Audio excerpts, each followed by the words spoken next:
Au nom de Jésus-Christ, nous avons ici prié. Amen. Bien-aimés dans le Seigneur, c'est un privilège pour moi de prendre la parole. En fait, ce n'était pas moi qui était prévu.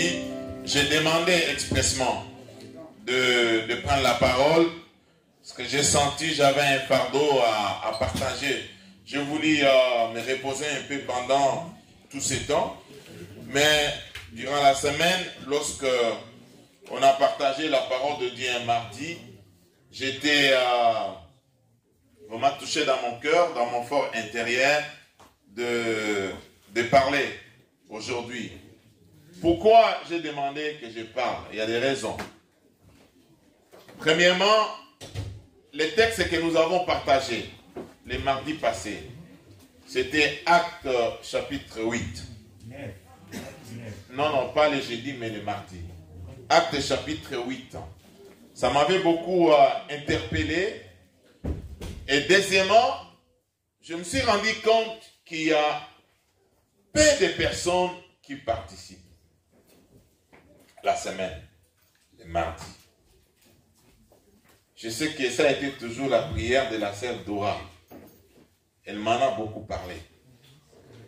Et quand j'essaie un peu d'analyser ce que nous partageons, il y a beaucoup d'enseignements. On pose des questions et nous répondons à ces questions. Les pasteurs sont là. Et tous les membres de l'église qui participent, chacun essaye d'apporter quelque chose. Il y a des questions même qu'on n'arrive pas à comprendre et on essaye de lire. Et le Saint-Esprit m'a interpellé pour me dire, de dire à l'église, nous sommes appelés, bien-aimés, à participer aux réunions de la semaine. Surtout lorsque nous partageons, nous faisons les titres bibliques. Et depuis que nous avons commencé le livre des Actes des Apôtres, en tout cas, ça marche ensemble avec même les messages que Dieu nous a donnés cette année. Alors aujourd'hui, je ne vais pas prêcher, mais nous allons faire une étude ensemble. Amen. Nous allons faire cette étude. Vous allez voir ce que nous faisons la semaine, les choses que nous découvrons durant la semaine. Peut-être ici, quand je viens prêcher, je prends une pensée que le Seigneur m'a mis à cœur, je les développe et je reste dans cette pensée. Mais pendant l'étude, il y a plus de 10 ou 15 pensées que nous partageons et nous profitons aussi pour faire des enseignements. Voilà pourquoi, bien-aimé, je t'exhorte. Si tu ne travailles pas, si tu es libre pendant les heures que nous passons dans notre étude biblique, chaque mardi et chaque jeudi, de 18h45 à 20h15, participe. Regarde celui qui est à côté de toi, dis-lui participe. Et pour participer, tu restes chez toi. Nous avons un compte WhatsApp de l'église où nous mettons tous nos communiqués. Si ton nom n'est pas enregistré dans ces groupes, si ton numéro de téléphone n'est pas enregistré, à la fin de ce kit, tu vois le pasteur Papi Mouyanga qui est l'administrateur de ces groupes, il va insérer ton nom, donne ton numéro de téléphone. Là, tu pourras avoir toutes les communications de l'église. C'est là où nous mettons également les liens qui va te permettre de se connecter sur Zoom après t'avoir enregistré. Alors, nous prenons nos Bibles et nous allons lire dans Actes des Apôtres, chapitre 8. J'ai intitulé le message d'aujourd'hui, Actes, chapitre 8, quelques vérités bibliques. Alors, j'ai essayé de répartir ce chapitre à 6 points. Le premier point, la persécution disperse les croyants. Le deuxième point, à partir du verset 4 à 8, évangéliser en toutes circonstances. Troisième point, à partir du verset 9 jusqu'à 13, je l'ai intitulé Simon le magicien. Quatrième point, à partir du verset 14 à 17, les apôtres apprirent l'évangélisation de Samarie. Cinquième point, le verset 18 à 25, Simon veut acheter le ministère et les dons du Saint-Esprit. Est-ce qu'on peut acheter les dons du Saint-Esprit? Non. Et le dernier point, de verset 26 à 40, Philippe est l'eunuque éthiopien. Vous pouvez nous projeter, voilà, le chapitre 8 des Actes des Apôtres. Je vais faire la lecture, après quand nous allons revenir pour expliquer. C'est ce que nous faisons. Pendant l'étude biblique, il y a des gens qui sont choisis. Il y a même nos frères et sœurs parmi nous qui ne prêchent pas ici, qui ne modèrent pas. Ils ont commencé à diriger l'étude biblique. Amen. Amen. Les sœurs qui sont là. Alors, il y a un texte qui est donné, durant tout le mois. On choisit des personnes, c'est lui qui va lire, essayer de donner un petit résumé. Il donne un petit résumé et il nous laisse la parole maintenant. Chacun va partager. Mais si moi, je vais essayer de commenter. Faisons d'abord la lecture pour nous appréhender de ces textes. On commence par le verset 1. C'est ça, non? Oui. Saül avait approuvé le meurtre d'Étienne. Il y eut ce jour-là une grande persécution contre l'église de Jérusalem. Et tous, excepté les apôtres, se dispersèrent dans la contrée de la Judée et de la Samarie. Des hommes pieux ensevelirent Étienne et le plairèrent à grand bruit. Dans ma version, on dit on les plairèrent beaucoup. Je vais dire aussi quelque chose là. Saül, de son côté, ravageait l'église, pénétra dans les maisons. Il arrachait les hommes et les femmes, faisait jeter en prison. Ceux qui avaient été dispersés allaient de lieu en lieu annonçant la bonne nouvelle de la parole. Philippe étant descendu dans la ville de Samarie, il prêcha le Christ. Les foules tout entières étaient attentives à ce que disait Philippe lorsqu'ils apprirent et virent les miracles qu'il faisait.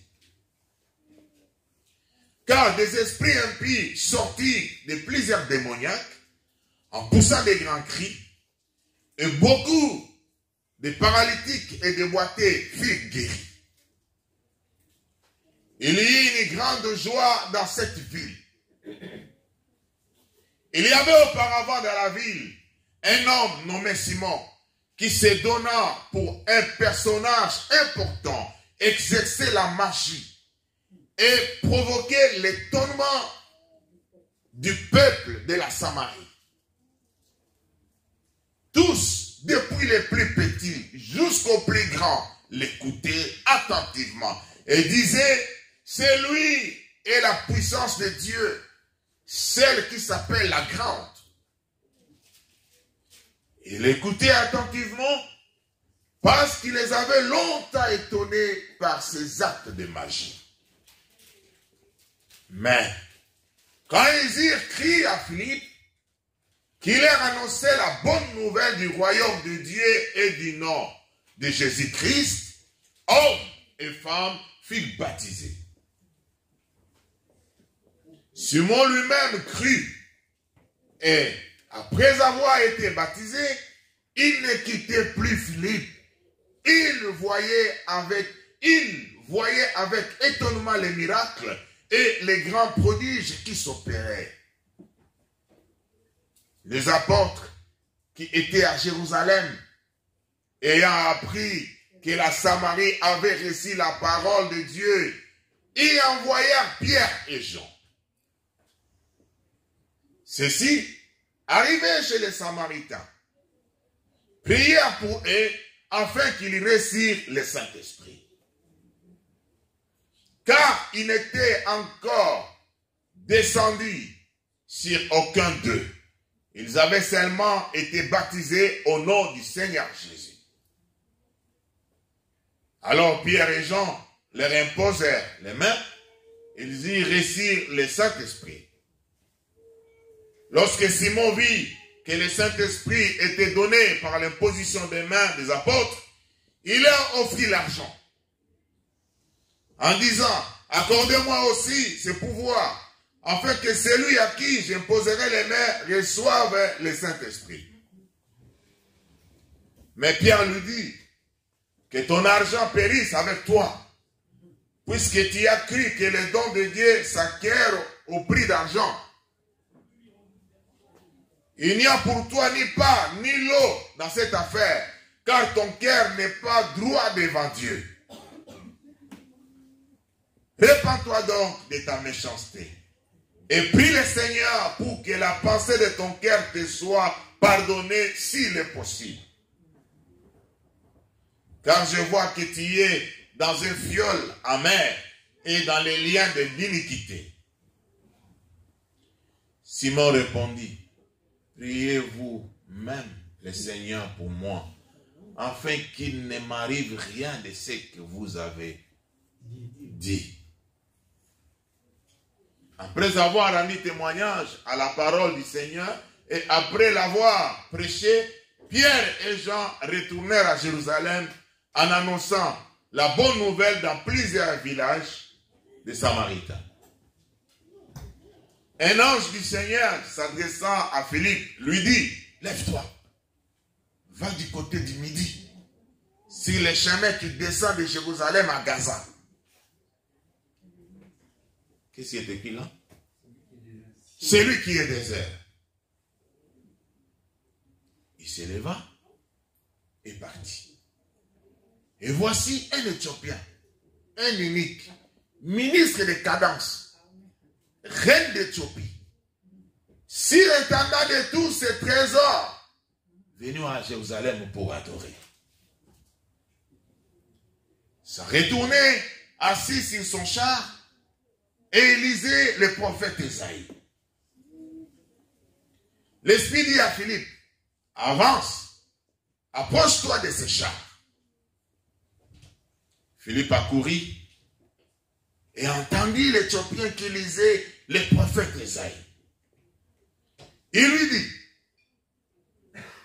comprends-tu ce que tu lis?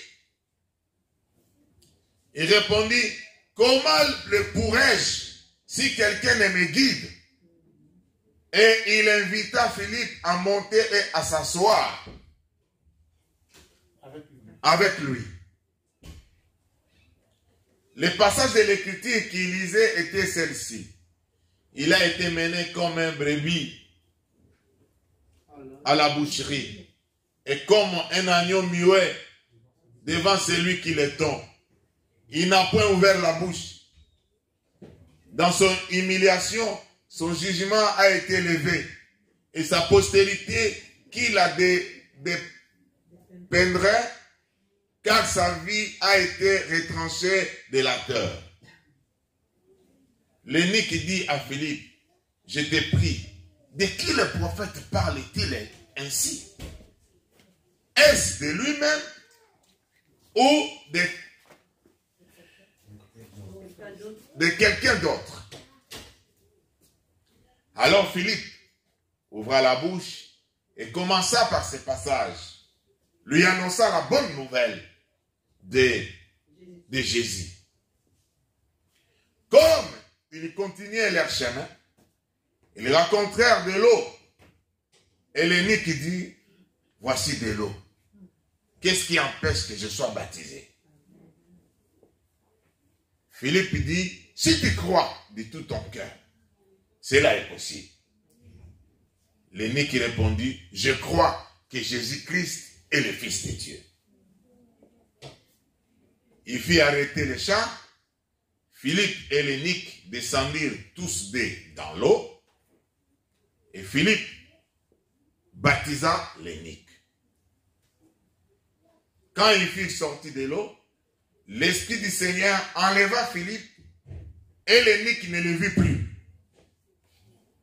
Tandis que joyeux, il poursuivait sa route. Philippe se trouva dans l'Azote, d'où il alla jusqu'à Césarée, en évangélisant toutes les villes par lesquelles il est passé. Il passait, hein? Il passait. Amen. Amen. Voilà dans ce texte, la première des choses que je vais partager ici, la persécution disperse les croyants. Frère, vous pouvez me projeter Acte 1, verset 8. Ça, c'est la promesse qui a été donnée pour les apôtres et les disciples. La promesse dit, mais vous recevrez une puissance. Le Saint-Esprit survenant sur vous et vous serez mes témoins à Jérusalem, dans toute la Judée, dans la Samarie et jusqu'aux extrémités de la terre. Et le jour de la Pentecôte, c'est-à-dire 50 jours après la résurrection de Jésus-Christ, le Saint-Esprit est descendu. Et les disciples, les apôtres, en principe, ils devaient aller pour obéir à cette parole. Mais il s'est fait que tous les disciples, ils sont restés à Jérusalem. Alors que Dieu le voulait à Samarie, en Judée et dans toutes les extrémités de la terre. C'est pour cette raison que Dieu, dans son mystère, Dieu, par sa puissance, il va susciter une persécution. Donc là, bien aimé, nous comprenons que Dieu peut susciter une circonstance dans ta vie pour te pousser à aller chercher les âmes.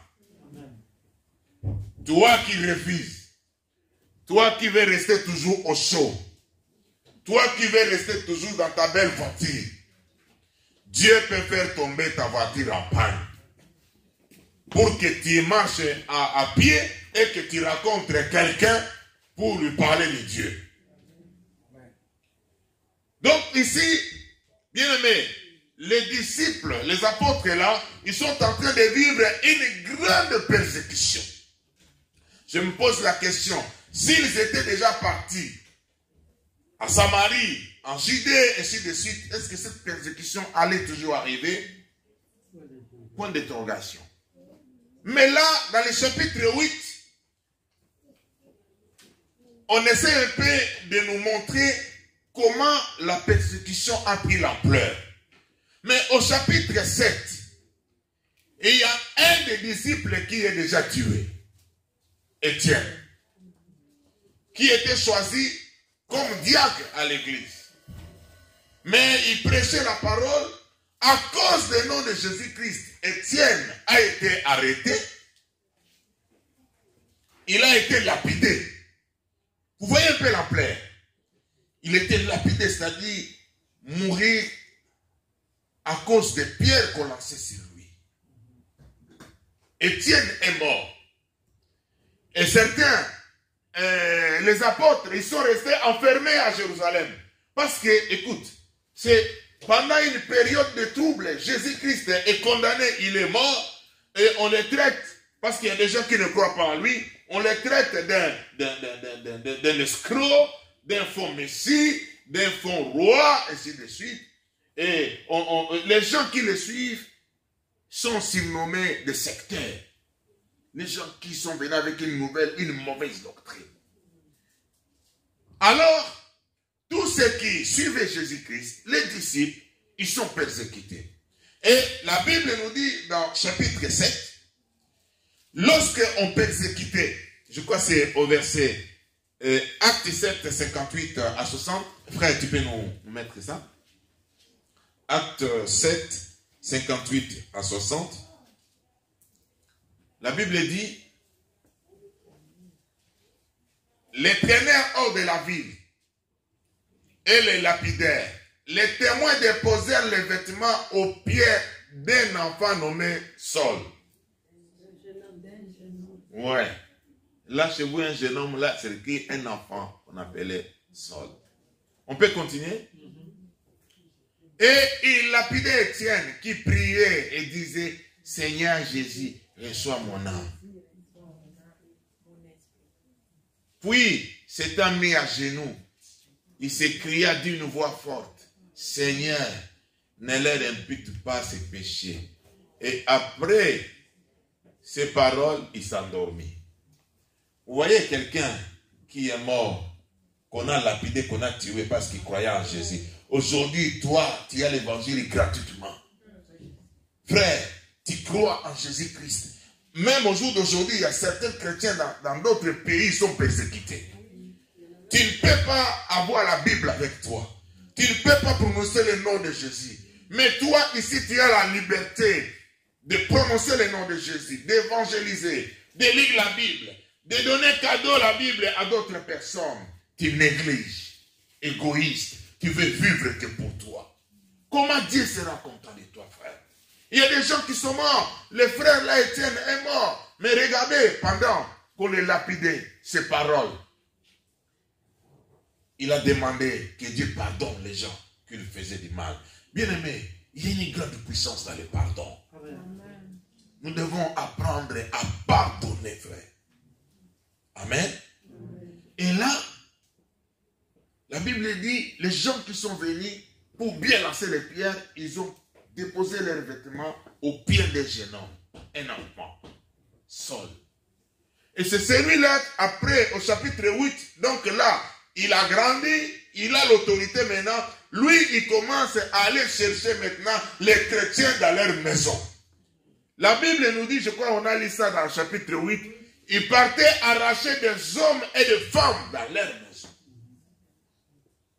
Pour les mettre dans des prisons et pour même les tuer.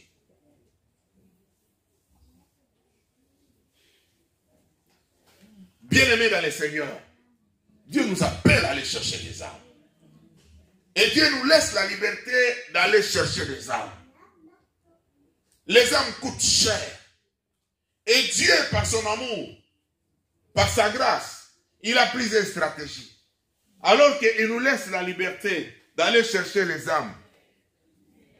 Mais si nous, on ne veut pas accepter cette opportunité que Dieu nous donne, Dieu va nous pousser de force. Frère, n'attends pas que Dieu te pousse de force. Quand Dieu commence à te pousser de force, ça devient dangereux. Quelqu'un comprend? Les versets 4 à 8.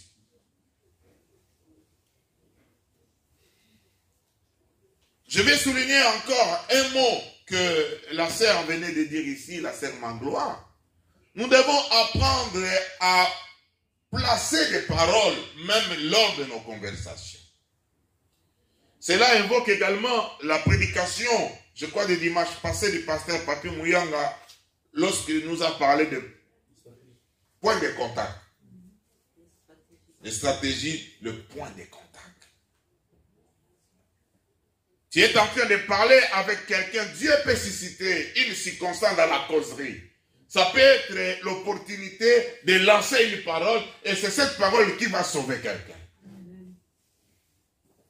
Et je crois bien, même dans ce texte, Philippe expérimente la puissance des points de contact. Dieu lui parle, parce que là, on nous a prêché également ici que dans l'évangélisation, Dieu nous précède à l'évangélisation. C'est Dieu qui prépare l'évangélisation. Il nous précède même dans l'évangélisation. La Bible dit, Philippe, il était chez lui, le Saint-Esprit lui parle. Va vers cette direction, dans cette ville, vers Gaza. Dieu lui donne même des directives. Ça, c'est la parole de connaissance. Amen. Dieu lui donne des directives. Philippe ne sait pas ce qui va se passer. Mais il a écouté seulement la voix « va ». Il s'est levé, il a vu un char. Et l'Esprit lui dit « approche-toi de ce char ». Il a entendu quelqu'un qui était en train de lire. Voilà le point de contact. Alléluia. Philippe s'est dit, ah, quelqu'un est en train de lire. C'est par là que je vais entrer. En fait, le point de contact, c'est comme une porte de contact ouverte. qui te permet de t'introduire quelque part. Alléluia. Alléluia. Est-ce que ces micros-là fonctionnent? Oui. Frère, regarde. Ouais, je commence à forcer, je sens ma gosse. Donc, c'est comme une porte qu'on t'a ouverte qui te permet d'entrer quelque part. Même dans les guérisons, il y a aussi un point de contact. Même en termes de guérison, il y a un point de contact. On peut prier, par exemple, quand on pose les mains à quelqu'un, il y a un point de contact. Je crois que la Bible nous parle de quelqu'un qui... on prenait son vêtement, le mouchoir, c'est Pierre ou Paul? C'est Pierre. Pierre. On prenait son... Paul c'est l'ombre, Pierre c'est le mouchoir. Pierre c'est l'ombre. Paul c'est l'ombre. Paul c'est l'ombre, Pierre c'est le mouchoir. On prenait seulement le mouchoir. On appliquait pour... Parce que là, il y a un point de contact. Alléluia. Et les gens étaient guéris.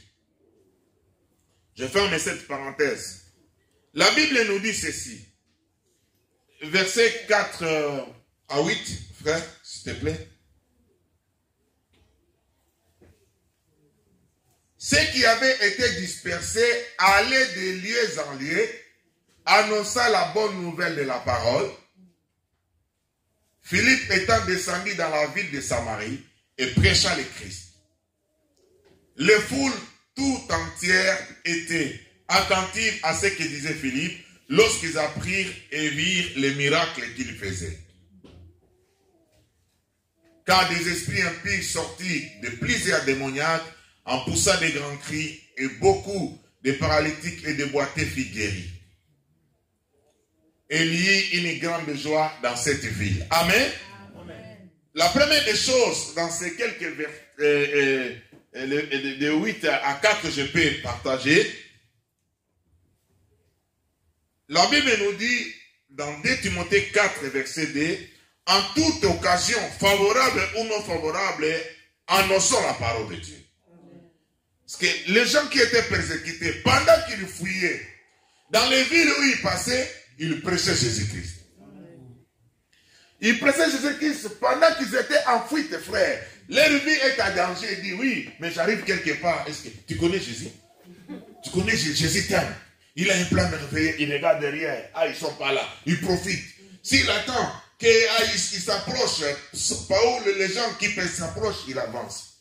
Mais toi, il y a personne derrière toi qui te persécute. Tu mènes une vie à rose. Frigo garni, garde-robe garnie, carte bleue garnie. Chaque mois, ça tombe.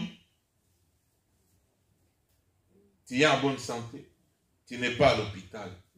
Mais tu ne penses pas aux âmes. Tu ne penses pas à annoncer l'évangile, même chez toi, dans ta famille, auprès de tes amis. Pour toi, tu penses que c'est le travail de pasteur. Philippe, il n'était pas pasteur. Philippe, il était un diacre. Alléluia. Amen. Philippe, il était un diacre. Il était un diacre. Et pendant la persécution, il profitait pour prêcher et annoncer la parole de Dieu. Frère, en toute occasion, en toutes circonstances, tu peux glisser quelque chose. Et pendant l'étude biblique, Maman Béa a posé une question. Il dit, moi, je travaille à l'hôpital. Des fois, nous sommes devant les malades et qui est dans les comas. Comment je peux faire? Est-ce que, par exemple, la personne ne capte rien, je peux les tenir. Quand on pose la question, est-ce que tu m'attends? Tu attends. Des fois, la personne peut te serrer pour te dire, t'attends. Et elle a posé la question pendant l'étude biblique, est-ce que je peux profiter pour dire à la personne, est-ce que tu crois en Jésus-Christ? Jésus-Christ est capable de te sauver. Est-ce que si tu crois, tu peux me serrer la main? Elle a posé, est-ce que je peux faire ça? Et dit oui, si la personne, par exemple, a accepté, alors il est dans le coma là-bas. Comment il sera baptisé? Moi, je lui donnais la réponse. C'est vrai, ici en France, on peut taxer de prosélytisme, surtout quand tu parles en public comme ça de Jésus-Christ. La police a le droit de t'arrêter. Vous comprenez? peut t'arrêter. Mais on peut parler de Jésus-Christ personnellement à un ami, à une personne, même à un collègue, mais n'est pas l'obliger. Est-ce que vous comprenez? N'est pas l'obliger, mais dans votre conversation. Des fois, ça nous arrive. Un collègue qui te présente une occasion, il dit, voilà, écoute, j'ai un problème, tel et tel. Mais toi, tu peux partager ta foi, tu peux dire, voilà, ce problème-là, chez vous, vous l'avez traité comme ça. Ah, vous êtes allé voir les voyants.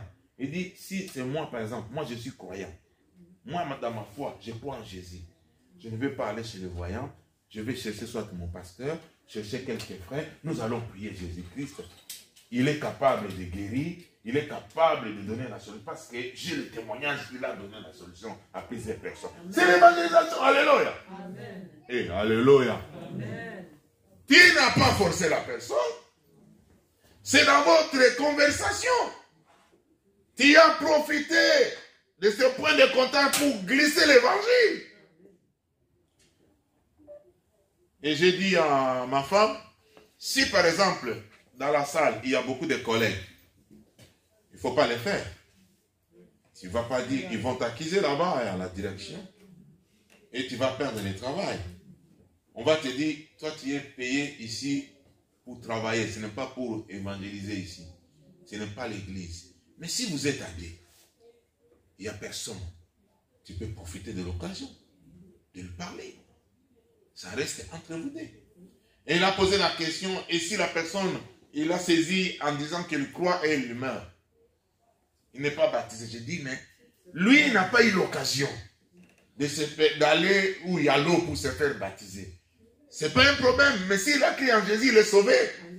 C'est comme les voleurs qui étaient à la croix avec Jésus. Jésus lui a dit, aujourd'hui même, tu es dans le paradis avec moi. Après quoi il est mort. Mais le problème est comment les personnes qui ont crié à Jésus, qui ont l'opportunité de se faire baptiser, mais qui refusent de se faire baptiser. Qui négligent de se faire baptiser. S'ils meurent là, et ils sont condamnés. Parce qu'ils ont manifesté la désobéissance. Et dans ce même texte, nous voyons, lorsque Philippe partait, il prêchait, mais il y avait aussi des miracles. Alléluia. Nous croyons aux miracles. Il y avait des guérisons. Nous croyons à la guérison au nom de Jésus-Christ. Si tu es malade, si tu as un problème quelconque, la prière est capable d'apporter la guérison et la délivrance. Et il y avait même les mauvais esprits qui sortaient du corps des gens. Et ça poussait même des cris. Bien-aimé, la Bible dit, dans toute la ville, voilà, il y a une grande joie dans cette ville. Alléluia. Bien-aimé, l'évangile apporte la joie. Et l'évangile, bien-aimé, est capable de changer notre circonstance, notre situation. L'évangile est capable, bien-aimé, de restaurer la vie de quelqu'un. Ne néglige pas l'évangile. Dieu peut t'utiliser pour que quelqu'un soit guéri. Ne pense pas que pour que quelqu'un soit guéri, il faut que le pasteur soit là. Non, toi, Jésus est en toi, le Saint-Esprit est en toi. Amen. Tu peux prier pour quelqu'un là où tu es, là où tu seras. Dieu est capable de le guérir. Amen. Tous les apôtres, c'est-à-dire les Pierre, les Jean, les Andes, et tous ils sont restés à Jérusalem. Philippe, un diacre, comme diacre d'Elsie. C'est par lui que les miracles s'opèrent. Là où il se promène, c'est par lui les miracles s'opèrent.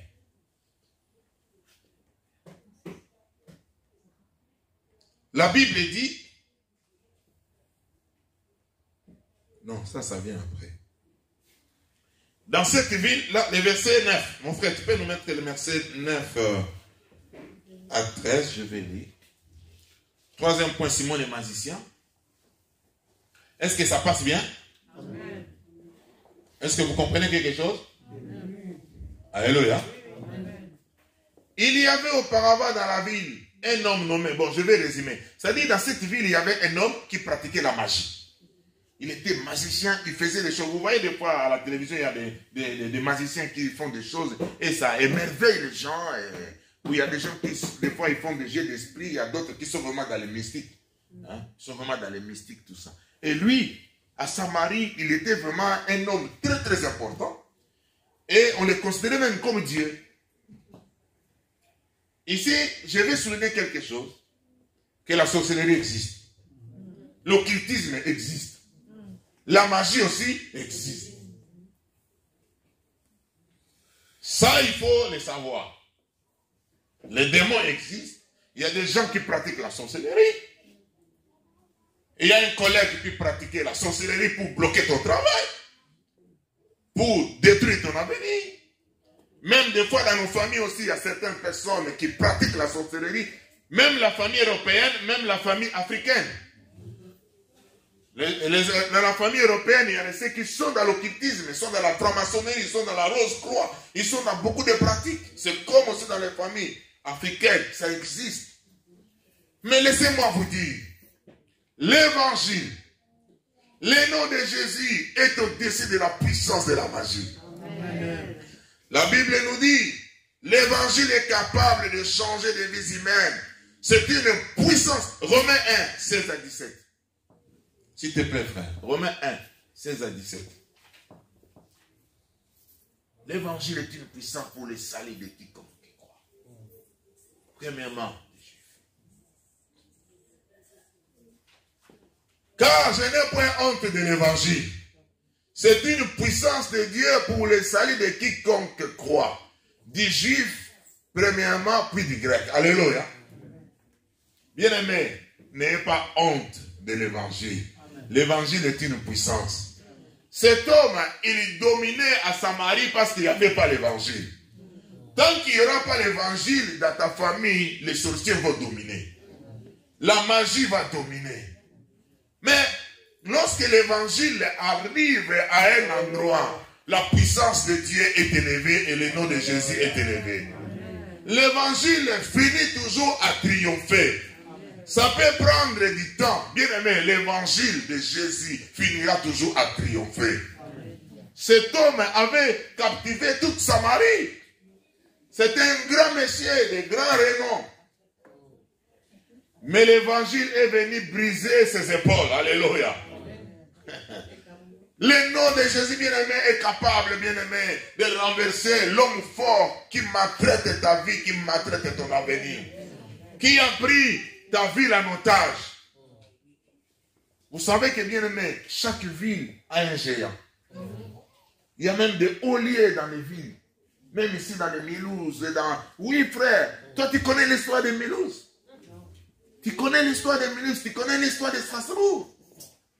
Cette ville, et l'origine, c'est une ville industrielle. Ce sont les francs-maçons qui ont commencé. Monte un peu en hauteur. Regarde, parce que la plus grande industrie de tissus, c'est vers la gare là. Si tu regardes même les bâtiments, la façon qu'ils l'ont construit sous forme triangulaire. Des lieux comme Porte-Gênes sont des hôtels, des lieux de rencontre des esprits. Oui, frère, je vous dis la vérité. Ce sont des lieux où on a fait des sacrifices. Voilà. Voilà. Par exemple, la rue du sauvage du magasin. Il y a eu des sacrifices, on a tué beaucoup de gens, on a placé des magasins. Est-ce que vous comprenez quelque chose? La tour du diable. Vers l'éclair là, la tour du diable. Vous connaissez l'histoire? Frère, ne te promène pas comme ça, marche avec l'évangile.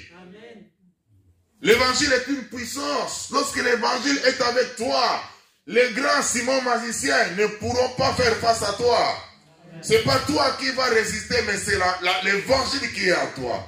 Et l'évangile, c'est Jésus-Christ. Et quand il vit à nous, il dépose la puissance. Donc, cet homme, il a crié. Il a crié à l'évangile que Philippe prêchait.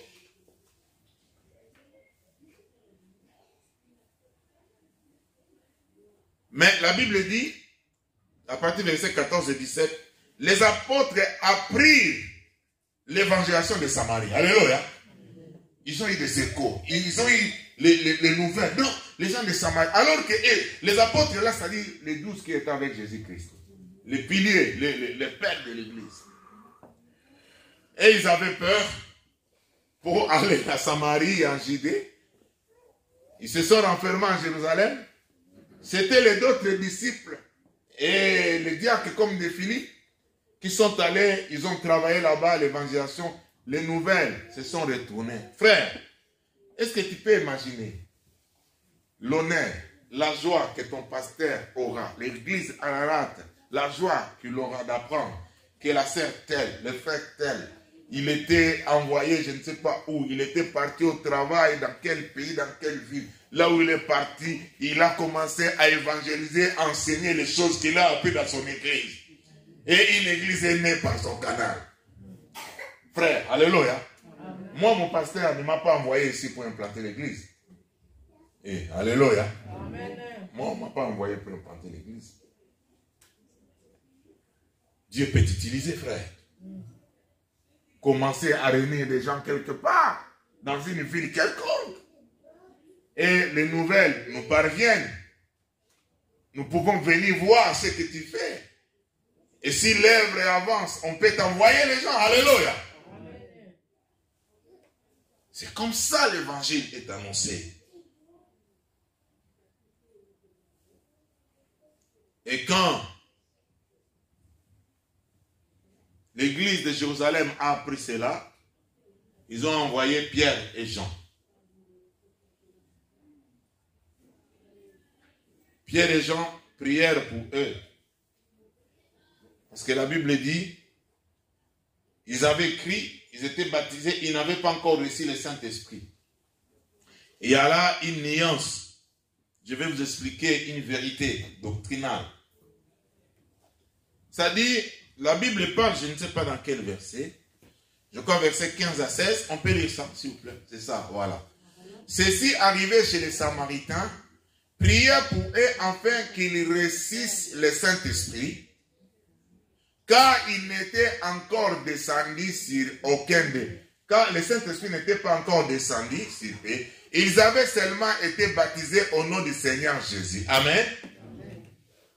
J'explique. Ils étaient baptisés au nom du Seigneur Jésus. Pour être baptisé, c'est-à-dire il faut croire. Ce sont des gens qui avaient cru. Mais la Bible dit, ils n'avaient pas encore reçu le Saint-Esprit. Il y a une nuance. De quoi s'agit-il? Ils étaient baptisés au nom de Jésus-Christ. Premièrement, ils avaient cru au Seigneur Jésus et ils sont passés par les eaux de baptême. Et quand on reçoit Jésus-Christ dans notre vie, c'est le Saint-Esprit qui vient habiter en nous. Jésus est à la droite du Père. Est-ce que vous comprenez? Quand nous disons, moi j'ai reçu Jésus dans ma vie, c'est le Saint-Esprit qui vient habiter en nous. Mais Jésus est à la droite du Père, il est allé nous préparer de la place. Parce que Jésus et le Saint-Esprit et le Père, ils sont un. Je peux dire que j'ai reçu le Saint-Esprit dans mon cœur, j'ai reçu Jésus-Christ, c'est la même chose. Amen. Mais là, il y a une précision, il parle maintenant de la puissance du Saint-Esprit, qui n'était pas encore descendu sur eux. Donc lorsque Pierre a prié pour eux, Pierre et Jean, et ils ont été revêtus de la puissance de Dieu. Revêtus de la gloire de Dieu. Je vais aussi expliquer quelque chose sur le baptême. Je me suis posé tant de questions ici. Des fois, ça crée beaucoup de polémiques. La Bible dit, ils avaient seulement été baptisés au nom du Seigneur Jésus. Je ne sais pas si vous avez entendu déjà ces polémiques concernant les baptêmes. Il dit, comment vous vous baptisez? Vous baptisez comment? Au nom de Jésus ou bien au nom du Père, du Fils et du Saint-Esprit? Ça crée des problèmes. Les églises se sont partagées, divisées. Les pasteurs se sont divisés. Quand Jésus-Christ, il est ressuscité, dans Matthieu 28, c'est-à-dire il était mort, il est ressuscité, il a dit aux disciples, allez faire de toutes les nations des disciples en les baptisant au nom du Père, du Fils et du Saint-Esprit. Mais quand les apôtres, ils sont en train de baptiser ici, ils baptisent au nom de Jésus-Christ. Et il y a des églises, nous les descendants, il y a certains qui baptisent au nom du Père, du Fils et du Saint-Esprit, et d'autres au nom de Jésus-Christ. Qui a tort? Qui a raison? Et ça crée des problèmes. Moi, je vais éclaircir l'église que vous puissiez comprendre. Que les deux formules de baptême sont valables. Amen. Le grand problème, lorsque celui qui utilise le nom du Père, du Fils et du Saint-Esprit commence à condamner celui qui utilise le nom de Jésus, là, on est loin de la Bible. Celui qui utilise le nom de Jésus-Christ commence à condamner celui qui baptise au nom du Père et du Saint-Esprit, là, on est loin de la Bible. Parce que les deux formules sont dedans. On peut les signifier. Celui qui baptise au nom du Père, du Fils et du Saint-Esprit, il croit à la Trinité. Il dit le Père, le Fils et le Saint-Esprit sont un.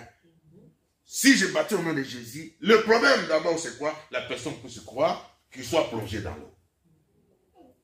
Le Père est en Fils, le Fils est dans le Père, ça ne pose pas un problème. Et ça justifie ici pourquoi on doit baptiser au nom de Jésus-Christ. Frère, nous croyons aujourd'hui au nom de Jésus-Christ. Ce n'est pas la même chose que les gens la croient au nom de Jésus-Christ. Là, c'est la persécution.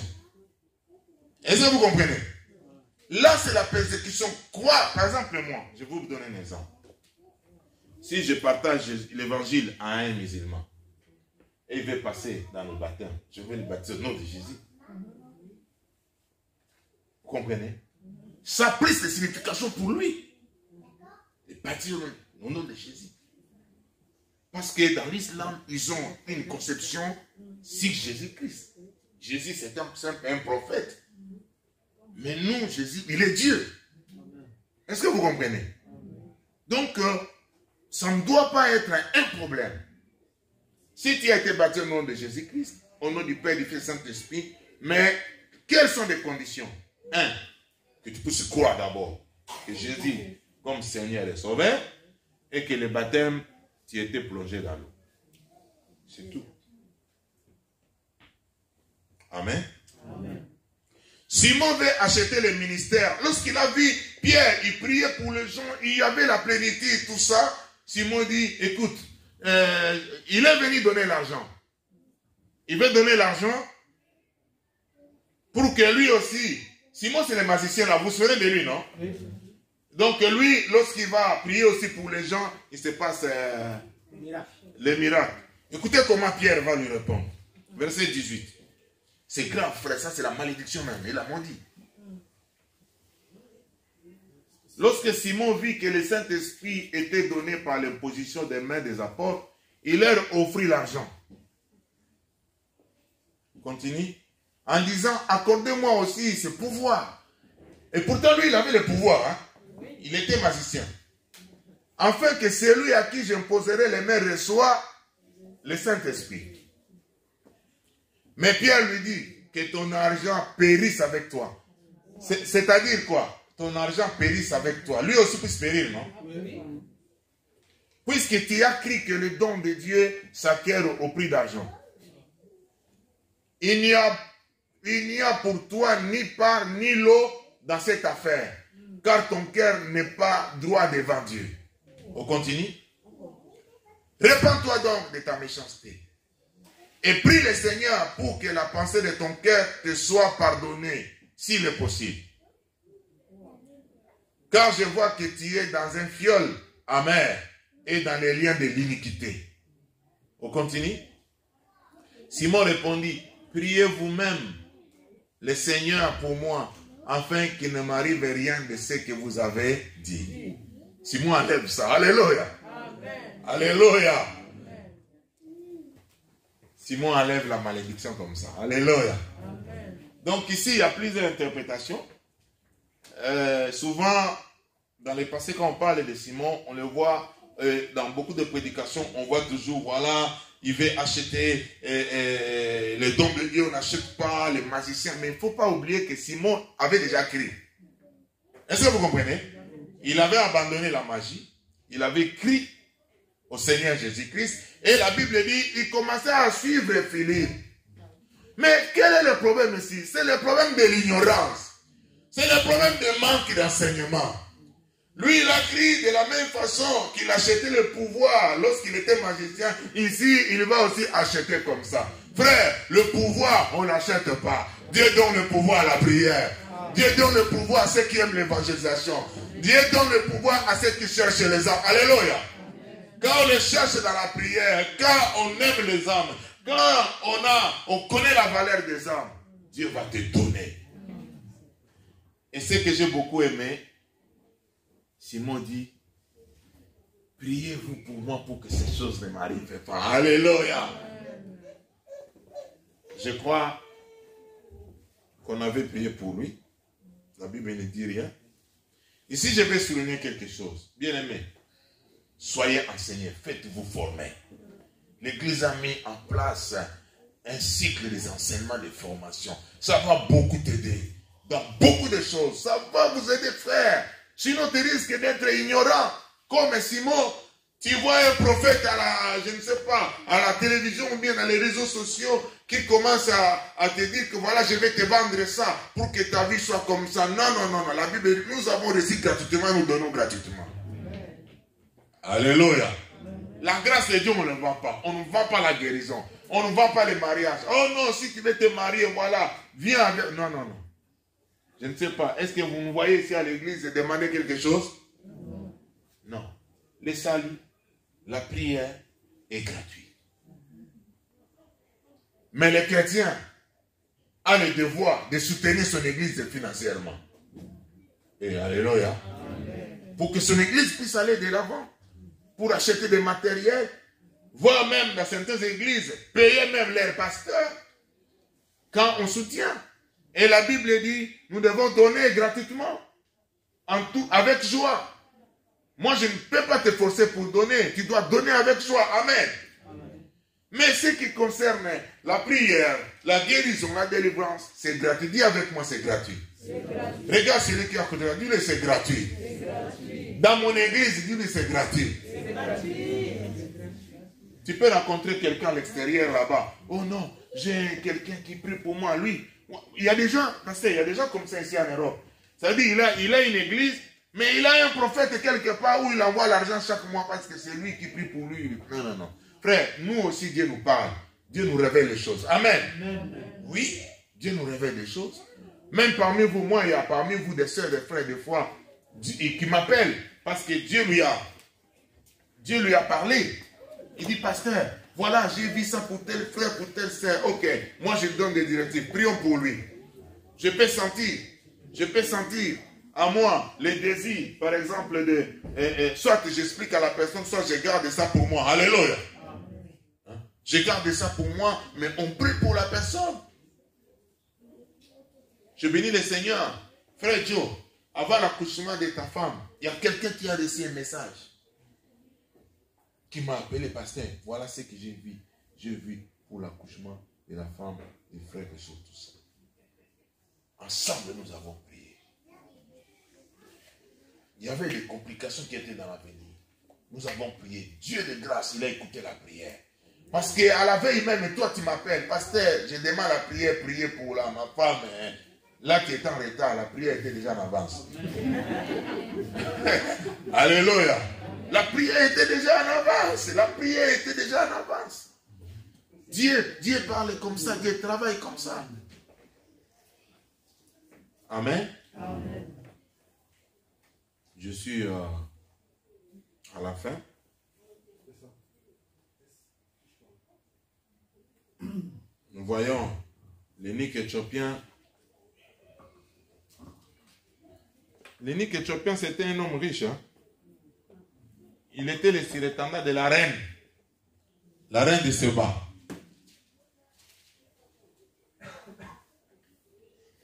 Et Dieu a conduit son serviteur pour le rencontrer. Dieu lui a donné les directives.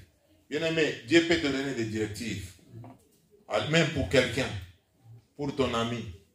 Dieu peut te demander d'aller quelque part. Mais quand tu arrives là, profite. Annonce l'évangile. Ne sois pas un chrétien mangeur. Ne sois pas un chrétien qui sapeur. Ne sois pas un chrétien qui est fâchant. Mais sois un chrétien qui évangélise, qui a le souci aussi des âmes. Voilà ce que je viens de partager. Nous avons partagé ça le mardi. C'est seulement la même chose.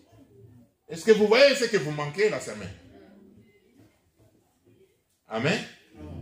Vous manquez beaucoup de choses la semaine. Parce que moi, si je vais prêcher réellement, je vais prendre seulement Eni Ketchopien. Je prends seulement l'histoire de Eni Ketchopien. Je vais rester là. Je parle, j'explique tout ça. Mais la semaine, en plus, tu as l'occasion de poser des questions. Là où tu ne comprends pas. Et toi aussi, tu peux partager. Nous avons des frères ici qui partagent. Des frères Dédé qui partagent. La sœur Dora qui partage. Diaki Dersi qui partage. Bionique qui partage. La sœur Mado qui partage. Je t'exhorte que tu participes aux réunions de l'étude biblique. Car c'est aussi une école de formation. Ce que tu n'auras pas le dimanche, tu l'auras la semaine. Que Dieu vous bénisse. Amen.